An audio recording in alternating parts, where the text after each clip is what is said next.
Okay, guys, continuing on with my draft review series. Just disclaimer: this is a cowboy hat, not a fedora.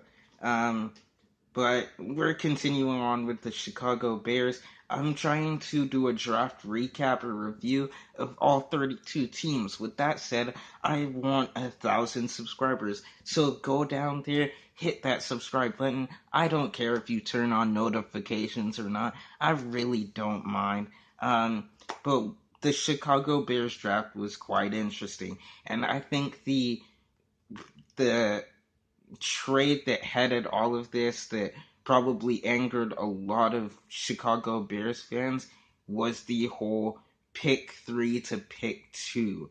Um, they gave up about two picks that they lost completely for this guy. Third round picks, I believe. Two thirds and a fourth, I think, for Mitch Trubisky. You've got to understand what they were looking to do here, because this is very similar to a situation in the draft last year that the Texans had. The Texans traded up one pick, 22 to 21, to nab Will Fuller. Now, they probably weren't as scared of the Redskins taking Will Fuller as they were with other teams in the draft trading up and getting Will Fuller, because the Texans made it clear that they wanted a speed receiver. And um, there was Corey Coleman, Will Fuller, Corey Coleman, Will Fuller, Corey Coleman, yeah, those were the two speed receivers. After that, everyone was running 4.45s plus. So they were the two speed guys. Corey Coleman was taken surprisingly by the Browns, and we decided to stay put until pick 21, where we traded up, gave up a sixth rounder, so not as expensive as the Trubisky deal. Now, how does this relate to the Trubisky deal? Um, for Trubisky, probably the Bears weren't as scared of the 49ers taking Trubisky as they were with another team possibly taking Trubisky. I'm trying to fix this. But, um, like, the problem with, yeah, so other teams could have taken Trubisky. They've decided Trubisky was their guy.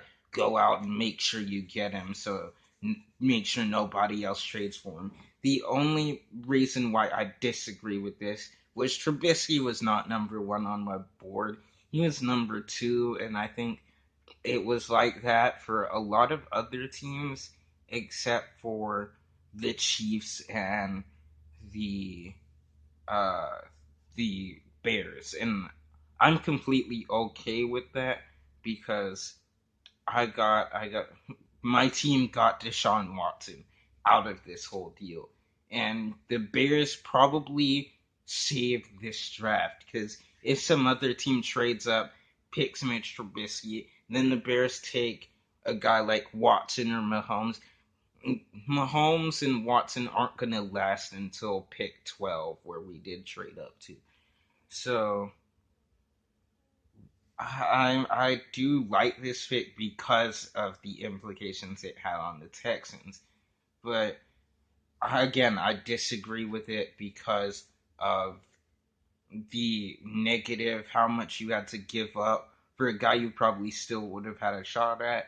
And even if you didn't, there were guys that were probably just as good. But moving on from this pick number two, we go to pick number 45, second round pick 13. They decide to take Adam Shaheen. This guy is a huge tight end, 280 pounds, actually 278, but let's just round up to 280. Who knows? Maybe he is 280, but 6'6". He's huge. Since he's so huge, it makes it look like he's playing with middle schoolers. But not only is he huge, he's got he's very nimble.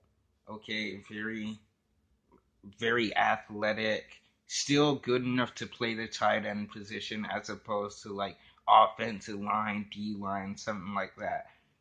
I'm not saying that D linemen and O linemen can't be athletic. I'm just saying that he happens to be a bit too athletic to be playing those positions, if that makes sense. Now, round four, pick five, pick 112 overall. We skipped the third round completely due to this trade. And with their pick, they pick Eddie Jackson, safety from Alabama. I like this guy simply because he's from Alabama, so you know he's got to be good. Now, the downside, probably a big reason why he fell to the fifth round as opposed to not earlier, he he got an Achilles injury, so he was completely sidelined for most of this season. It was a season-ending injury. Um, he's one of the more versatile defensive backs in this draft. Um, he puts points on the board. I think he had 5 TDs on interceptions and punt returns since 2015. So that was a good pick. But then pick 119 overall. So just 7 picks later, they draft Tarek Cohen, running back out of North Carolina. His measurables are not good. He's 5'6", 180. Um, he was a big play weapon. I mean, he's a little bundle of excitement, but unfortunately, you see a lot of these little bundles of excitement that come into the league, and they're the way they play depends completely on whether their offensive line comes to eat, and I just don't think it's gonna work out, unfortunately. Now, round five, pick 147. I have to be real with you. I don't know who Jordan Morgan is from Clutchtown College or whatever in Pennsylvania. I really don't know. But judging by his measurables, he's 6'3", 309, so he's relatively big. Uh, hmm. He's gonna be a project. Maybe he'll work, maybe he won't. It's a toss up. What do I give the Chicago Bears for this draft? Um, they made a trade for a quarterback when they are paying Mike Glennon big money, so that's kind of surprising. The fact that they traded away so many picks and they had only 2 picks in the first 3 rounds, and I would have to say the 2 picks in the first 3 rounds automatically pushes them down to an A minus, and that is if they hit perfectly on their other 3 prospects. And I have told you this in my videos that you have to like. I don't like grading teams' drafts because we don't know how good their players are going to be. So looking at what I can guess, I would say Mitchell Trubisky is going to start some point during this year. Adam Shaheen's going to get a lot of playing time. So is Eddie Jackson if healthy. Tarek Cohen probably will not. Jordan Morgan probably will not. So you got 3 starters out of 5 picks. And typically in a draft, I would say 3 to 4 starters is what you get if you're drafting well. So I give this team honestly a C plus. That's just a C plus, and that's kind of being generous. That's if Trubisky pans out, Adam Shaheen takes over Zach Miller and becomes better. Eddie Jackson stays healthy and does really well at safety, which isn't out of the realm of possibility. And yeah, that's basically it. So I give him a C plus, unfortunately. With that said, guys, stay classy, be sassy, beat some monsters. Nah, I'm just gonna stick with the stay classy and be sassy. Peace out. Goodbye. Thanks for the view.